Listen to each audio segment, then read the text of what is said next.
L'histoire de Saint Hemming de Turku, l'évêque qui bâtit la foi sur la glace. Si jamais vous vous êtes senti abandonné par votre propre famille dans l'épreuve, l'histoire de Saint Hemming offre un chemin surprenant de foi et de résilience. Le bruit est celui d'une profonde fissure, non pas dans la glace recouvrant la mer Baltique, mais dans le bois ancien sous la pression de la neige. Nous sommes au XIVe siècle. C'est l'année 1338. L'air qui pénètre les poumons est si pur qu'il fait mal, chargé uniquement par l'odeur âcre de la fumée de tourbe et de pin fraîchement coupé. Si le paradis a une frontière, la voici. Nous sommes en Finlande médiévale, un lieu de vastes marais gelés, de forêts denses et d'une lumière qui, en hiver, lutte pendant des heures pour vaincre l'obscurité. Et au cœur de ce paysage impitoyable s'élève Turku, la capitale religieuse. Un petit ensemble de constructions de pierre et de bois, servant de phare au christianisme à l'extrême nord de l'Europe. Ce n'était pas le centre du monde, c'était la périphérie. Un diocèse missionnaire qui, il y a à peine plus d'un siècle, était encore en train de consolider sa foi. Les échos des anciens rituels païens résonnaient toujours dans les forêts, rivalisant avec le son monotone des cloches de la cathédrale naissante. La vie était courte, brutale, et dépendait de la coopération mutuelle pour survivre aux longs hivers. Mais, même dans cet isolement, les vents de la grande Europe soufflaient, et ces vents ont amené un homme d'une complexité surprenante, le futur bienheureux Hemming. Pour comprendre la grandeur de Hemming, nous devons nous éloigner de l'image idéalisée du saint et plonger dans la dureté de son époque. Le XIVe siècle fut une ère de fractures. Alors qu'il se préparait à prendre en charge l'évêché de Turku, l'Europe était au bord d'une catastrophe qui changerait la civilisation à jamais. La peste noire. La géopolitique nordique était un échiquier constant. La couronne suédoise cherchant à asseoir sa domination sur les territoires finlandais, tandis que l'Église, représentée par Hemming, était la seule institution capable d'assurer la stabilité, l'éducation et l'ordre moral. La Finlande, sous domination suédoise, était un territoire vaste, couvert de forêts denses et de lacs gelés, où la foi chrétienne, apportée des siècles auparavant par saint Henri, était encore enracinée. C'était la limite de la civilisation. Le point de tension entre le catholicisme occidental et l'orthodoxie orientale de Novgorod, la grande cité-État russe. Turku, ou Åbo à l'époque, émergeait non seulement comme un centre administratif, mais, de manière cruciale, comme la capitale spirituelle de ce nouveau monde. C'était une ville portuaire bruyante, faite de bois et de pierre, où le vent apportait l'odeur de poissons salés, mêlée à l'encens des premières grandes églises. Hemming naquit vers 1290 quelque part en Suède, et très tôt sa famille, probablement aisée, reconnut en lui non seulement la piété, mais aussi une soif insatiable de connaissance. Au lieu d'être destiné au travail de la terre ou à l'épée, il fut préparé pour un avenir d'influence. L'enfance de Hemming, qui manque de registres détaillés, doit être imaginée à travers le prisme de l'époque.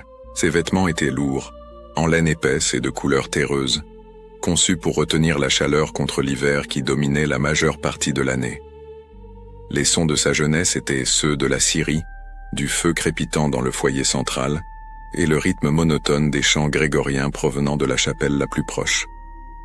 Dès son plus jeune âge, Hemming ne correspondait pas au moule des jeunes hommes destinés à manier l'épée ou à gérer le domaine familial. Il y avait un calme, une introspection notable sur son visage, alors que les autres garçons se concentraient sur les rudes compétences nécessaires pour survivre dans le nord sauvage. Hemming se penchait vers la lumière vacillante de la bougie, cherchant les lettres et les parchemins que son précepteur lui présentait.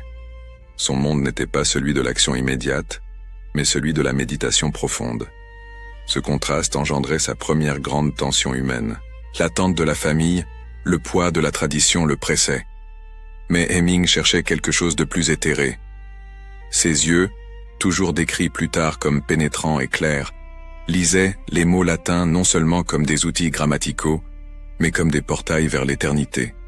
Il ressentait l'appel à la vie monastique ou sacerdotale, non comme une fuite des devoirs mondains, mais comme la plus haute forme de service. Les premiers signes de sa foi ne se manifestèrent pas par des prodiges extérieurs ou des visions dramatiques, mais par une discipline féroce et un sens du devoir inhabituel pour son âge. Alors que de nombreux jeunes étaient distraits par les tentations de la jeunesse, Hemming se consacrait à la prière et à l'étude. Il comprenait que la véritable sainteté, avant d'être un événement miraculeux, est une pratique quotidienne, une architecture d'habitudes spirituelles construite dans la solitude et le silence. Son lieu de refuge était la chapelle locale. Assis sur le banc de bois rugueux, sentant le froid monter par la semelle de ses chaussures, il pouvait observer le prêtre célébrer la messe, écoutant le mystère se dérouler dans la langue universelle de l'Église. C'est là, au milieu de l'odeur d'encens bon marché et de cire brûlée, que sa vocation se solidifia. Il n'était pas attiré par la pompe ecclésiastique, mais par la promesse de connaissance et l'opportunité d'apporter la lumière de la raison et de la théologie à une terre qui se débattait encore dans la superstition et l'ignorance. À l'âge de 17 ou 18 ans, cette faim intellectuelle devint insatiable. La connaissance disponible en Scandinavie lui semblait une assiette creuse, alors qu'il aspirait à l'océan. Il avait surpassé ses tuteurs locaux, et l'étape suivante était inévitable, mais effrayante. Quitter la sécurité de son foyer et voyager vers le sud, vers les grandes universités qui étaient le cœur battant de la pensée européenne. La décision de partir, vers le début des années 1310, représenta une rupture significative. À cette époque, voyager d'Uppsala ou de n'importe quelle ville suédoise vers l'épicentre intellectuel de Paris était une odyssée. Ce n'était pas seulement un voyage de plusieurs mois sur des routes dangereuses, infestées de voleurs et prises dans la guerre politique, c'était une coupure psychologique. Hemming laissait derrière lui le confort familial, le pain connu, le dialecte familier, pour embrasser l'anonymat et la difficulté financière qu'imposait la vie d'étudiant dans une ville étrangère. L'arrivée à Paris aurait été un choc sensoriel accablant. Laissez votre esprit voyager là-bas. La ville bouillonnait de la cacophonie du latin parlé avec des dizaines d'accents régionaux. L'odeur n'était pas celle du pain et de la glace, mais un mélange dense d'égouts, d'épices coûteuses et de vieux parchemins. Les bâtiments étaient en pierre imposante, et la Sorbonne était une fournaise de savoir, où la pensée d'Aristote était méticuleusement harmonisée avec la théologie chrétienne, par des géants comme Thomas d'Aquin. Hemming consacra des années de sa jeunesse à cette discipline rigoureuse. Il plongea dans les textes de la scolastique, étudiant non seulement la Sainte Écriture et les pères de l'Église, mais aussi le droit canonique et les arts libéraux. Cette période formative fut cruciale. Il n'acquérait pas seulement des connaissances, il façonnait son esprit pour devenir un leader capable de négocier avec des rois, de réformer un clergé dispersé et surtout de communiquer la profondeur de la foi aux simples. Imaginez la pression. Il était un étranger. Il devait rivaliser avec les esprits les plus brillants d'Europe. Hemming dut prouver que le Nord, que beaucoup dans le Sud voyaient comme une terre quasi barbare, pouvait produire des intellectuels de poids. Le doute et la peur durent être des compagnons constants, le doute quant à la validité de son appel, la peur d'échouer et de devoir rentrer chez lui sans le prestige nécessaire. Mais il persévéra. Alors qu'en Finlande les jours étaient mesurés par l'agriculture et la chasse, à Paris, les jours étaient mesurés par la dialectique aristotélicienne et l'érudition scolastique. Hemming n'était pas seulement un étudiant, il devint un érudit. Il absorba la précision juridique de l'Église, la rigueur liturgique et la profondeur de la mystique européenne. Son âme fut façonnée par l'excellence, par l'idéal d'un clergé réformé et cultivé. Durant cette période de formation intense, l'appel divin se cristallisa. Pour de nombreux étudiants à Paris, la carrière ecclésiastique n'était qu'un tremplin vers le pouvoir temporel. Pour Hemming, cependant, l'étude des Écritures et la profondeur de la vie spirituelle commencèrent à créer une dissonance interne. Le conflit était clair. Il pouvait utiliser son érudition pour s'élever socialement, ou il pouvait utiliser son intellect et son cœur pour le service radical, embrassant le risque et la difficulté d'une vie pastorale authentique. La première renonciation fut donc la renonciation à la voie facile. Un homme de son intelligence aurait été disputé par les cours et les principautés. Mais au lieu de chercher le chemin des prébendes lucratives ou de la sécurité près de la cour suédoise, Hemming opta pour la formation rigoureuse exigée d'un prêtre dévoué. Cela signifiait un vœu de pauvreté plus strict, une discipline de prière plus intense, et l'abandon définitif de la possibilité d'une vie de famille. En revenant dans le Nord, il n'apportait pas seulement un diplôme. Il apportait une vision pour un avenir où la foi ne serait pas une simple superstition de frontières, mais plutôt une structure solide et intellectuellement défendable. Lorsqu'il fut élevé à l'épiscopat de Turku en 1338, la Finlande gagna plus qu'un évêque administrateur. Elle gagna un intellectuel missionnaire. La crosse qu'il portait symbolisait le poids d'un diocèse qui devait être construit, littéralement, à partir de rien. Hemming regarda Turku et vit non seulement des fidèles, mais un clergé désorganisé, souvent ignorant des bases théologiques, vivant dans des conditions précaires. Il réalisa que la sainteté exige une infrastructure. Le brouillard humide et froid de la mer Baltique enveloppait la petite ville de Turku, bien différente de l'air sec et parfumé des livres de la Sorbonne. Hemming, qui avait passé sa jeunesse à absorber la fine poussière de la connaissance dans l'épicentre intellectuel de l'Europe, était appelé à la frontière, à l'extrême nord, où la foi chrétienne se mêlait encore à la glace ancestrale et à la résistance culturelle. Quand Hemming arriva à Turku, il ressentit immédiatement la différence. L'odeur d'encens à Paris était remplacée par l'odeur piquante de la fumée de tourbe et de poissons salés. Les cathédrales de pierre gothique étaient échangées contre des structures plus modestes, bien qu'imposantes pour la région, construites avec des poutres robustes qui gémissaient sous le poids de la neige. Hemming, l'académicien, était sur le point de devenir Hemming, le pasteur de la frontière. La tension entre l'idéal parisien et la réalité finlandaise forma le premier grand conflit de son voyage. La charge d'évêque de Turku n'était pas seulement un honneur ecclésiastique, c'était une tâche de fondation. L'église locale était désorganisée, et la ferveur initiale des croisades des siècles précédents s'était dissipée en une administration laxiste. Ces premières années furent dédiées à la réforme. Le travail de Hemming n'impliquait pas de grandes proclamations à Rome, mais plutôt des visites épuisantes, à cheval ou en traîneau, dans des chapelles éloignées et des paroisses isolées, forçant le clergé à adhérer à des normes de discipline et d'étude. C'est la véritable figure du saint médiéval, non seulement l'homme à genoux, mais le gestionnaire infatigable. Il institua des synodes, rédigea des statuts détaillés sur la manière dont les prêtres devaient vivre, s'habiller et, crucialement, comment ils devaient administrer dignement les sacrements. Cette déficience intellectuelle et morale du clergé fut le premier défi que le nouvel évêque, maintenant dans la quarantaine, décida d'affronter de front. Hemming savait qu'on ne peut pas bâtir une foi solide sur le sable mouvant de l'ignorance. Il n'imposa pas seulement la discipline, il offrit les outils du changement.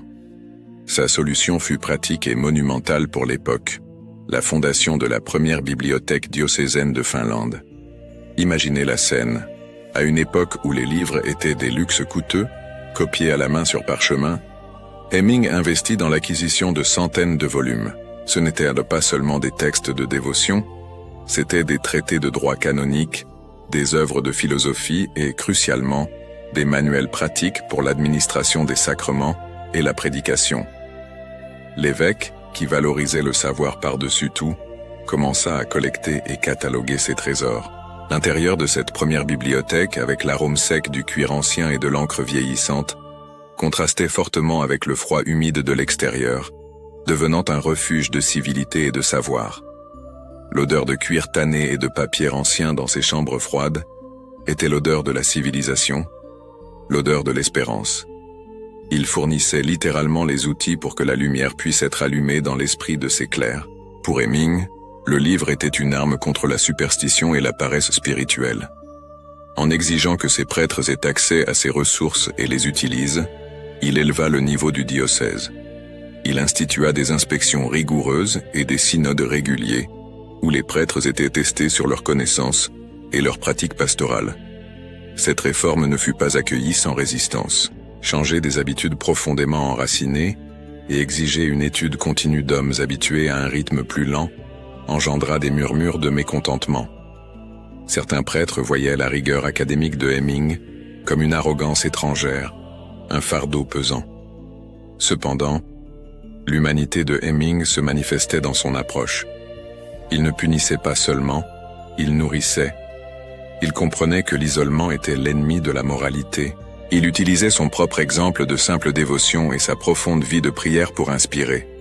Lorsque l'évêque, qui aurait pu rester à Paris pour jouir d'une vie d'études, choisit l'inconfort et la difficulté de Turku, ses actes parlaient plus fort que ses lettres pastorales. Le deuxième défi immédiat de Hemming était administratif et territorial. Le diocèse était très vaste, couvrant une zone plus grande que de nombreux royaumes européens. Gérer les finances, s'assurer que la dîme soit collectée équitablement et éviter l'exploitation des paysans pauvres exigeait une capacité de gestion qui allait au-delà de la chair. Hemming se révéla un administrateur astucieux et un médiateur né. Durant cette période, l'Église n'était pas seulement une institution spirituelle, c'était une grande propriétaire terrienne et un pouvoir politique. Maintenir la paix entre les colons suédois, qui apportèrent la structure de l'Église occidentale, et la population finlandaise native, qui était encore en cours d'assimilation, était un acte d'équilibre délicat. L'évêque Hemming était un maître dans l'art de la médiation, voyageant à travers les villages épars et les châteaux isolés, écoutant les plaintes des paysans et les exigences des nobles. Il utilisait le droit canonique non comme une arme, mais comme une carte pour restaurer l'ordre et la justice. Sa sainteté se manifestait non seulement dans ses moments de prière privés, mais dans sa patience et son équité lorsqu'il s'asseyait à la table des négociations, souvent sous la pression d'hommes armés et irascibles. L'évêque devait agir comme juge et diplomate, voyageant sans cesse à travers des paysages glacés et dangereux, portant le lourd et simple manteau de laine sur ses vêtements de lin, sentant le frottement de la selle lors de longs voyages. Ses peurs, s'il en avait, étaient celles de tout leader. La peur d'échouer envers son peuple et la peur que le chaos politique démantèle le travail de décennies. Il risquait sa vie pour éviter l'effusion de sang. Sa fermeté face à l'intimidation politique en fit une figure de respect universel. Au milieu de cette vie d'administration lourde et de diplomatie tendue, Hemming cultivait une vie spirituelle profonde. Et ici, l'histoire nous offre une rare fenêtre sur l'humanité du saint. Hemming n'était pas un homme isolé. Il était un ami proche et le confident spirituel de sainte Brigitte de Suède, l'une des figures mystiques les plus importantes de l'Europe médiévale. Le lien entre Hemming et Brigitte est fondamental pour comprendre sa dimension spirituelle. Brigitte, avec ses visions prophétiques et sa critique fervente de la corruption de l'Église, représentait l'avant-garde de la réforme spirituelle. Hemming, l'évêque organisateur, devint son ami, conseiller et confident.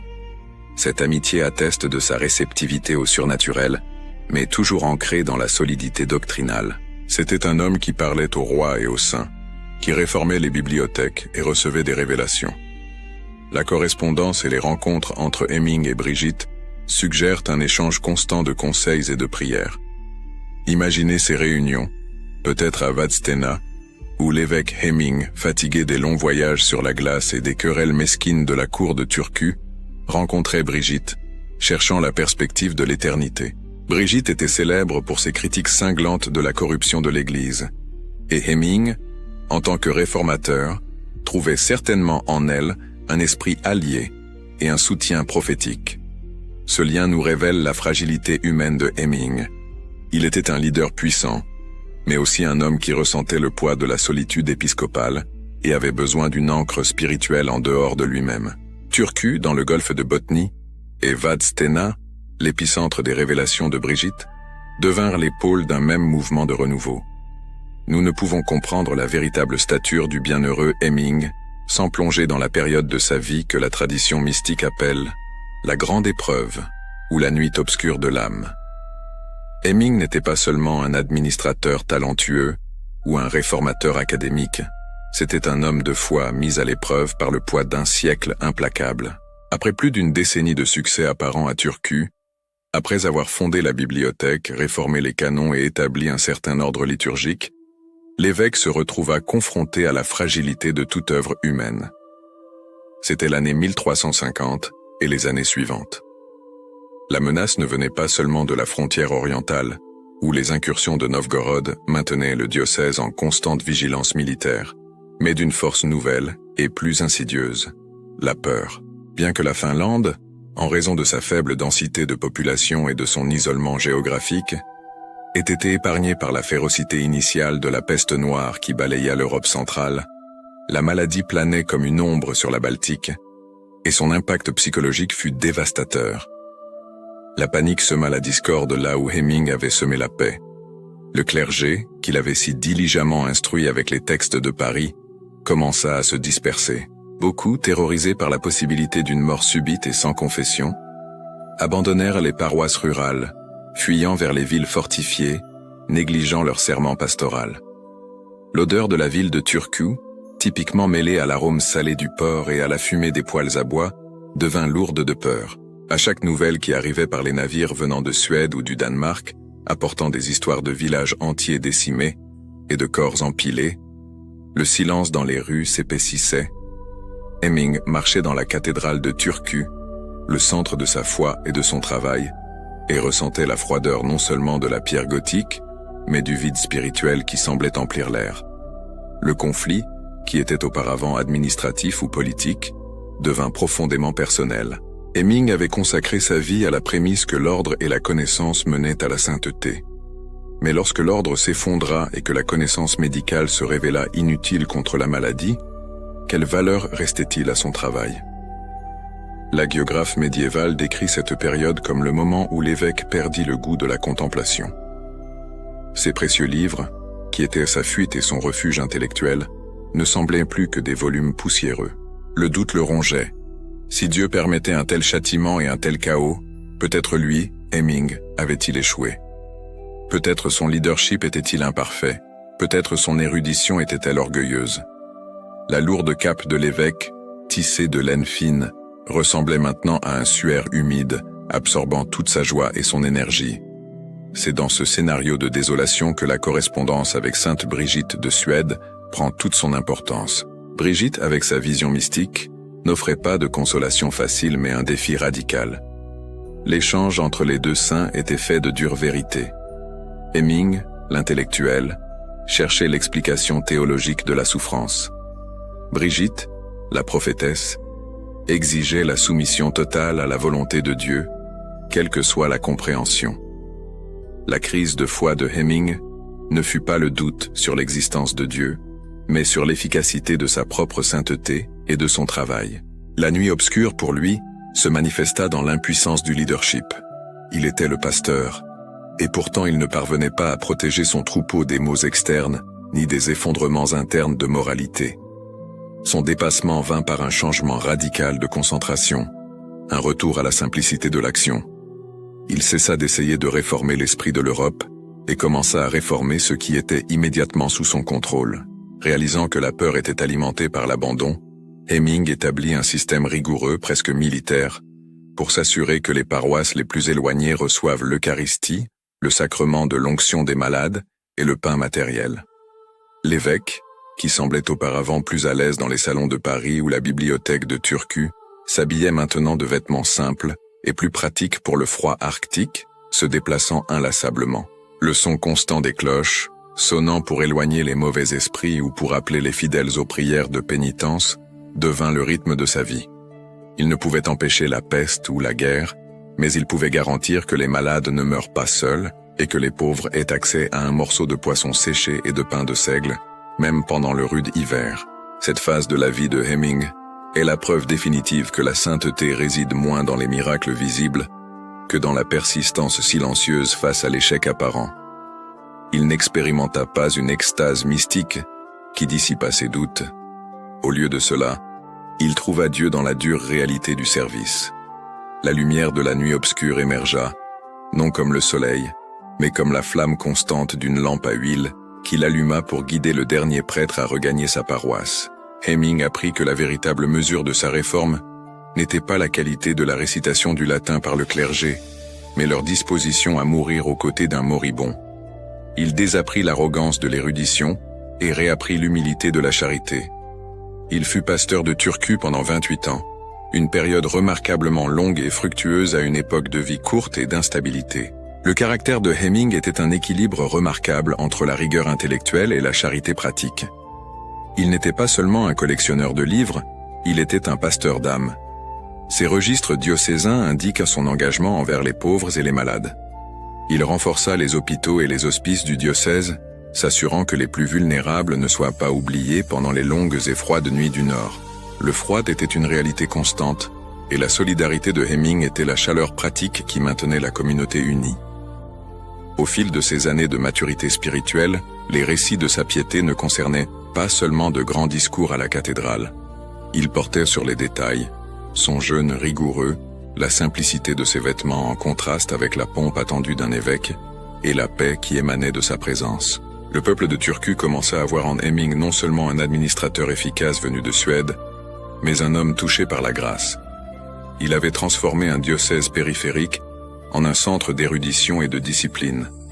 Les dernières années du bienheureux Hemming de Turku n'apportèrent pas de repos, mais une intensification de la vigilance pastorale.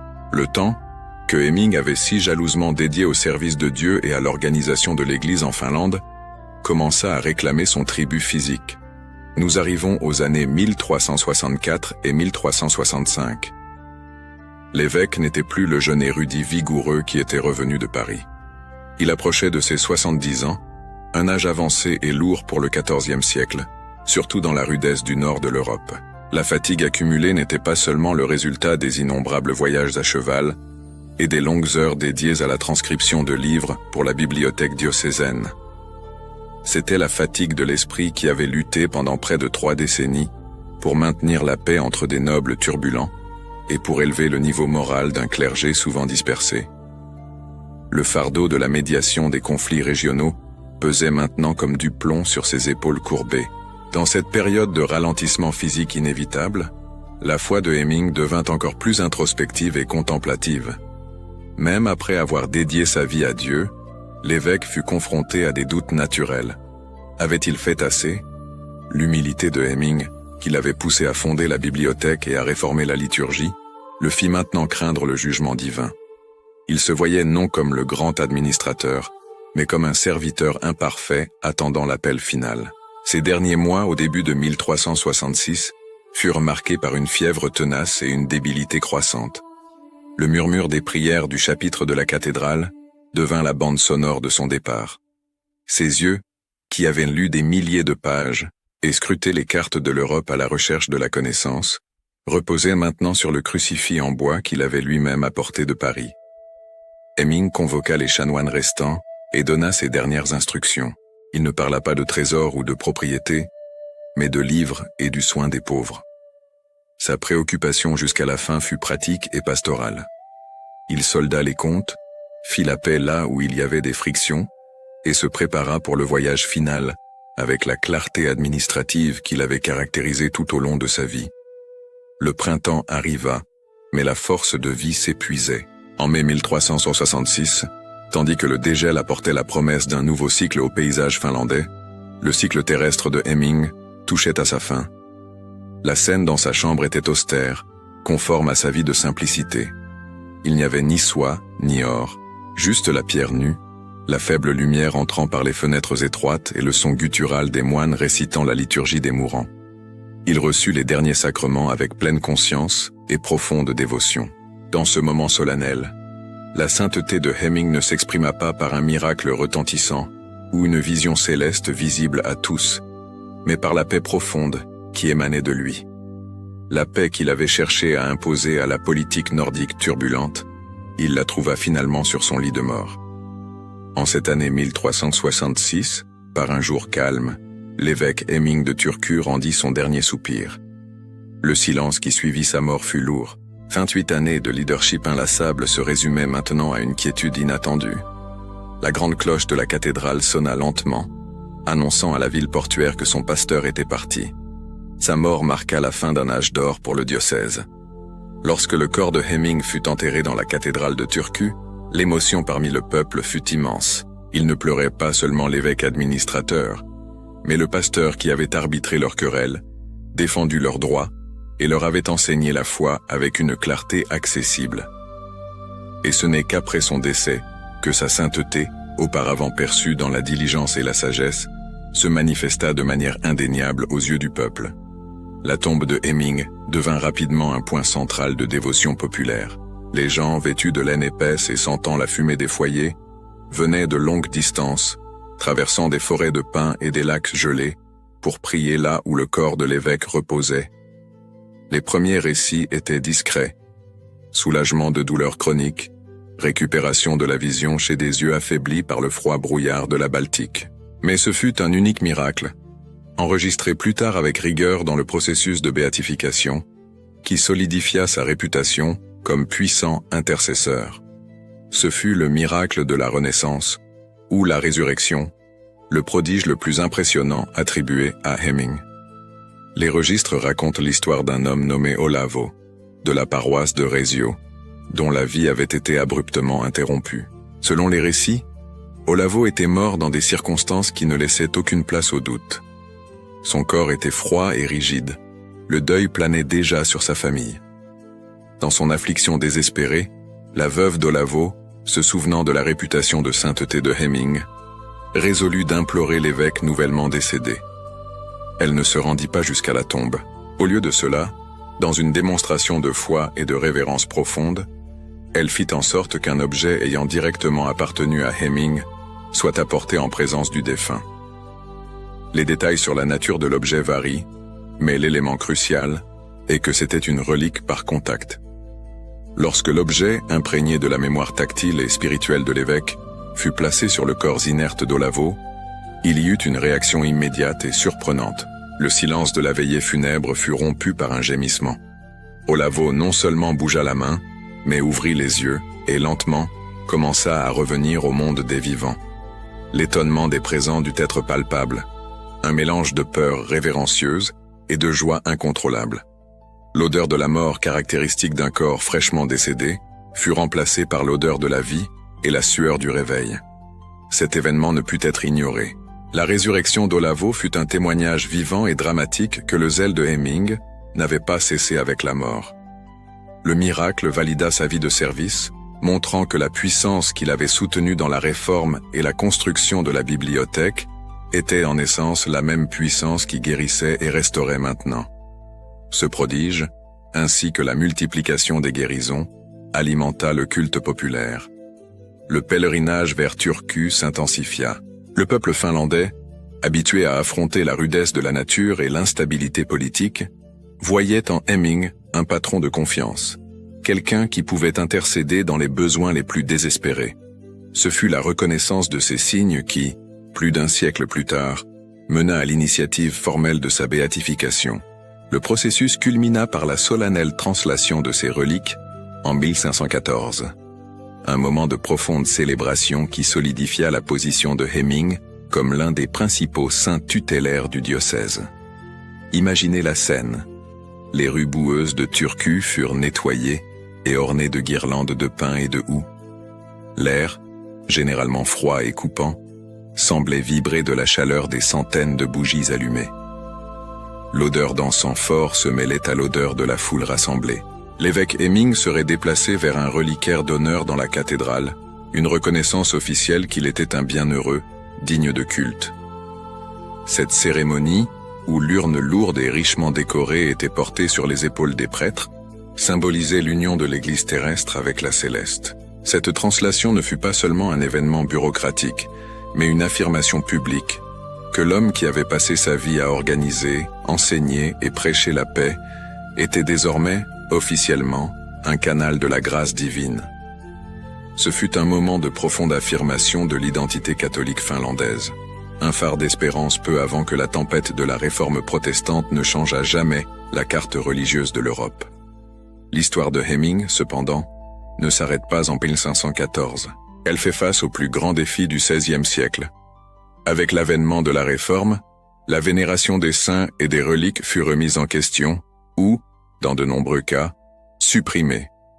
La Finlande, sous influence suédoise, adopta le luthéranisme, et le culte public de Hemming fut drastiquement réduit. La tradition populaire, cependant, est tenace. Même si les processions ont cessé, même si ces reliques ont été déplacées vers un lieu de sécurité et de silence, l'impact de Hemming sur la structure et la mémoire culturelle de la Finlande est resté. Il devint, aux côtés de Saint Henri, un maillon crucial de cette chaîne de foi qui forgea la nation. Que nous dit la traversée de Saint-Hemming d'Aubau aujourd'hui au XXIe siècle, pour un public confronté à des défis très différents des hivers médiévaux? Nous regardons Hemming et nous voyons l'archétype du leader qui refuse d'être partisan. Dans notre monde, souvent polarisé et dominé par des informations superficielles et clivantes, son insistance sur l'éducation et la recherche de la paix résonne avec force. Hemming nous enseigne que la véritable autorité ne vient pas de la force du décret, mais de la crédibilité forgée dans le service. Nous vivons à l'ère du savoir infini, mais souvent superficiel. Heming, en créant cette bibliothèque au XIVe siècle, nous rappelle que la qualité de l'information et la profondeur de la réflexion sont essentielles pour la santé de l'âme et de la société. C'était un homme qui lisait, étudiait et, par-dessus tout, arbitrait. La tentation du pouvoir est de construire des empires pour soi-même. Heming utilisa son pouvoir épiscopal pour construire des ponts. Son humanité, sa capacité à s'incliner en prière aux côtés de Sainte Brigitte, montre que la sainteté n'est pas une absence de défauts, mais une disposition constante à l'amélioration, une écoute attentive de la voix de Dieu, au milieu du tumulte de la politique et de l'administration. De nos jours, lorsque la sensation d'impatience face aux crises mondiales ou aux défaillances institutionnelles nous frappe, l'épreuve de Heming résonne. Il nous enseigne que, lorsque le monde semble s'écrouler et que nos meilleurs efforts intellectuels et organisationnels s'avèrent insuffisants, la seule voie restante est celle de la persistance obstinée dans le bien concret. L'évêque Heming, l'érudit de Turku, a surmonté sa crise en transformant sa foi en logistique et son amour en organisation, assurant que l'espérance survive dans les petits actes de fidélité. Le défi de Heming de concilier le grand idéal avec la dure réalité de la rareté des ressources est un miroir pour le leadership contemporain. Comment maintenir la qualité et l'intégrité lorsque les gens sont épuisés et que les ressources sont limitées? La réponse de Heming fut d'investir dans la formation de base et l'élévation culturelle, prouvant que le véritable pouvoir d'un leader est de responsabiliser ceux qui sont sous sa garde. Saint Heming, le pasteur qui sema des livres dans la neige de Finlande, nous invite à une réflexion finale. L'héritage que nous laissons derrière nous ne se mesure pas au titre que nous accumulons, mais à la qualité du service que nous offrons. Il nous montre que la paix est le fruit d'un travail acharné, de la disposition à s'asseoir à table avec nos adversaires, et, plus important encore, de nourrir l'esprit et l'âme de ceux que nous dirigeons. Dans son histoire, le miracle de la résurrection est un témoignage de foi, mais la fondation de la bibliothèque est un testament d'amour pratique. Et c'est cette union, entre la foi qui déplace les montagnes et le service qui édifie l'humanité, qui fait de Saint Heming un phare pérenne à l'extrême nord de l'Europe, et un modèle de leadership et de sainteté pour le monde d'aujourd'hui. Son héritage n'est pas une pièce de musée, mais une invitation continue à la sagesse, à la paix et à la dévotion. Il a construit la foi dans la glace, et cette foi continue de réchauffer les cœurs des siècles plus tard. Prière. Ô glorieux Saint Heming, élu de Dieu et exemple de foi inébranlable, qui avait parcouru avec humilité et vigueur les chemins de la terre, atteignant la couronne incorruptible de la béatitude dans le royaume des cieux. Nous vous vénérons comme un puissant intercesseur et ami fidèle, dont la vie fut un phare de droiture et un refuge pour ceux qui sont dans l'affliction. Élevez la voix en notre faveur devant le trône du Très-Haut, que vous avez servi avec tant de dévouement et d'amour. Tournez votre regard miséricordieux vers notre fragilité et vers les innombrables épreuves qui assaillent notre pèlerinage terrestre. Nous sollicitons votre patronage afin que Dieu, dans sa bonté infinie, nous accorde la grâce d'une foi ardente, une espérance ferme dans les promesses éternelles et la charité parfaite envers notre prochain. Défendez-nous des pièges de l'ennemi et obtenez-nous la force de résister aux tentations qui obscurcissent l'âme. Éclairez notre discernement afin que nous puissions toujours choisir le chemin étroit de la vertu, suivant les pas de notre Seigneur Jésus-Christ. Priez Saint Heming afin que nous puissions persévérer dans la sainte grâce jusqu'au dernier instant et purifiés de toute tâche, soyons dignes de contempler avec vous la face de Dieu, un et trin, pour toute l'éternité. Amen. Ma prière. Père bien-aimé, le cœur humble et reconnaissant, nous nous plaçons en ta présence pour te remercier de l'appel à être des semeurs de ta parole à travers la vie de tes saints. Nous te remercions pour ce canal que tu as permis de devenir un pont de foi, connectant les cœurs à ta miséricorde infinie dans un monde qui cherche tant un refuge. Que chaque biographie sacrée que nous partageons soit un baume pour les âmes fatiguées et un miroir des vertus qui nous rapprochent de toi. Que le témoignage de tes serviteurs et servantes inspire chaque auditeur à rechercher une vie de plus grande sainteté, de courage et d'amour du prochain. Nous reconnaissons que nous ne faisons rien par nous-mêmes. Tu es la source de toute inspiration et la force derrière chaque parole.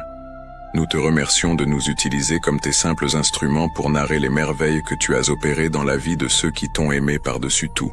Que cette œuvre continue de renforcer la communion entre nous, transformant cet espace numérique en une véritable famille spirituelle, unie par le même amour pour le Christ et le désir de suivre ses pas. Nous te consacrons, Seigneur, nos voix, nos esprits et nos cœurs. Que tout ce que nous faisons ici serve à ta plus grande honneur et gloire, et au salut des âmes. Que ta bénédiction descende sur tous ceux qui suivent et soutiennent ce travail, aujourd'hui et toujours. Au nom de Jésus-Christ, ton Fils et notre Seigneur. Amen. La traversée de Saint-Hemming s'achève ici, mais la réflexion sur ce qu'il a vécu ne fait que commencer. Son histoire n'est pas seulement un récit du passé, c'est un miroir.